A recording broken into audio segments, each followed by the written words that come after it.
আল্লাহর সৃষ্টি কত নিদারুণ সুন্দর। প্রকৃতির প্রেমের কাছে আসলে হার মানে সব কিছুই। শুধু ঠান্ডা মাথায় আল্লাহর সৃষ্টির কথা চিন্তা করুন। আল্লাহ আসলে কি না পারে। চারপাশে গাছপালা, গাছে গাছে ফল, ফলের সমাহার।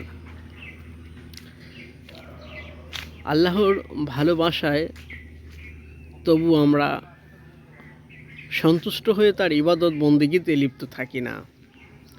আল্লাহ আসলে মানুষকে এই পৃথিবীতে পাঠিয়েছে তার ইবাদতের জন্য, কিন্তু মানুষ দুনিয়ার এই মায়ায়, দুনিয়ার মোহতে আবদ্ধ হয়ে যাচ্ছে।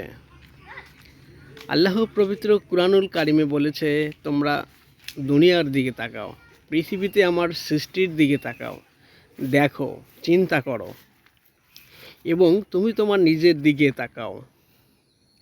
আসলে আমরা দুনিয়ার অর্থের পিছনে পড়ে দুনিয়ার মোহতে আমরা আবদ্ধ হয়ে যাচ্ছি দিনের পরে দিন। আল্লাহর ভালোবাসা, আল্লাহর সৃষ্টি, আল্লাহর প্রতি প্রেম, আল্লাহর প্রতি শ্রদ্ধা, ভালোবাসা, ভক্তি আসলে দিন দিন মানুষের মাঝ থেকে হারিয়ে যাচ্ছে। আল্লাহ মানুষ ও জিন জাতিকে তার ইবাদত বন্দিগির জন্য এই দুনিয়াতে পাঠিয়েছে। চারপাশের পরিবেশ দেখলে বুঝতে পারবেন আসলেই কত সুন্দর এই পৃথিবী, কত সুন্দর করে আল্লাহ তাআলা আমাদের বসবাসের জন্য সৃষ্টি করেছেন।